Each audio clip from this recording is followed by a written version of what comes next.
OldGuyTalks.com is all about being a better man. Join me on this kick-ass journey. Exclusive stuff for members only in the Old Guy Cave. Opt in now. So here, we're going to talk about lighting cigars here with Shug from the NadStory.com at Baxter's in Phoenix, Arizona. So, let's talk a little bit about cigar lighting and what the proper techniques are. Okay, there is certain techniques you have to take, definitely should take regardless, and then some are going to be more of a personal preference. So, I'll kind of explain that as I go. You want me to light this one up? Yeah, let's go ahead and do that one. Okay, this will end up being mine. That's fine. Okay. All right. Okay, don't mind this. I'm not going to make a dirty video. But I need to make sure the wrapper was coming. Okay. All right, so what you want to do when you're first lighting this cigar is toast the foot. Toasting the foot means exactly what I'm going to show you. You want to make sure you get all the way around the edges as evenly as possible until the entire thing is, as you will see, a black color with red.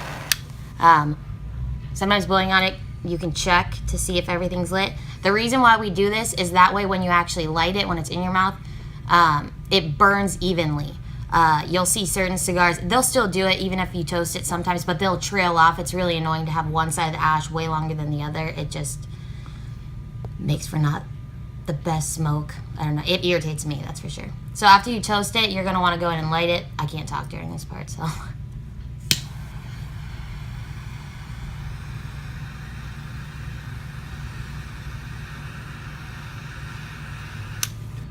Now, you don't really put the whole lighter up into it. You draw it in. Is that correct? Draw it in. So what I was doing the entire time is consistently drawing it in as I'm lighting it and then letting it back out. And you'll be able to see, like, you'll get more flame that'll come out. That's kind of how you know where you're at. This is a personal preference part. I still, because and this is obsessive compulsive disorder, I still go in afterwards and relight just around the edges because, again, I cannot stand when it trails and I want it to burn evenly. Now we're ready to go. All right. Sounds good.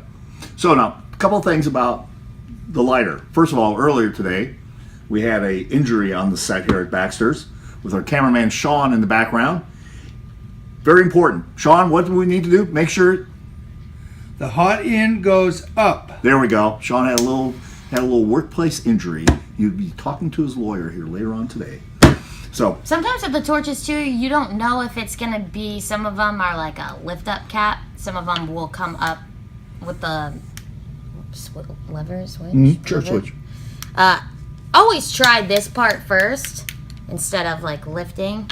Okay. And then if it is a pop cap, don't pop it while you're pushing it down. So what kind of lighter fluids and lighter fluids should we use in these cigar lighters? You're gonna use butane. One thing you want to be very careful not to do, don't use Zippos with Zippo fluid. Some people have Zippos that they put a torch inside with regular butane. Zippo fluid, you'll actually be able to taste in a cigar. Some of that taste does transfer. Don't add that to your cigar. It's not going to be fun. All right.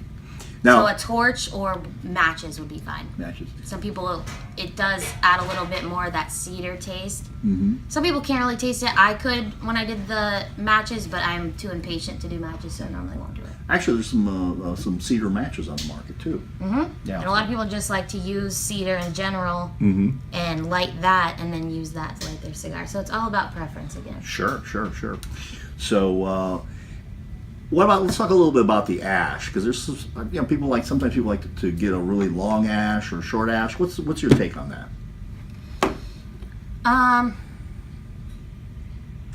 mean, I like to get everyone that gets pretty big in them, they like to get a long ash because people like to see how long they can get it to go. A lot of that has to do with how evenly you're smoking it. If you set it down a lot like I do when I'm at work, a lot of it will fall off just naturally. An important part is I wish I'd been smoking mine for longer before I did that. But once the ash gets long enough that you think it's about ready to fall off, go over the ashtray and just tap with your finger. If it doesn't fall off, it's probably not ready. I would not force it, because any force that you add to a cigar, again, can break the wrapper and essentially ruin your cigar unless you feel like fighting with it.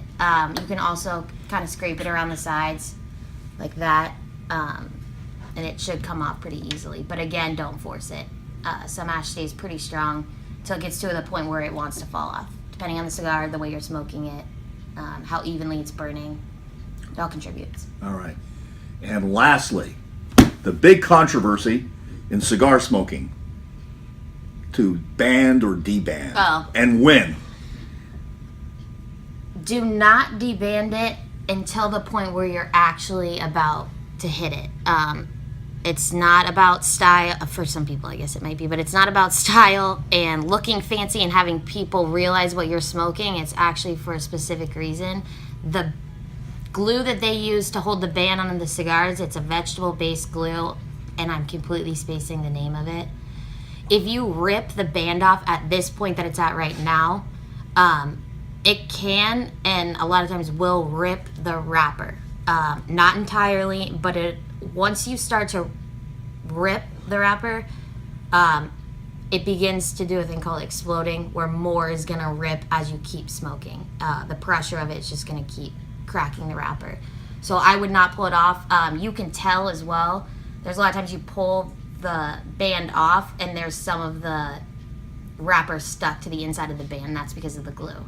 So until you get to that point, and that's specifically why they put it high up on every cigar. It's not, some cigars have really long ones, but they're easier to tear off.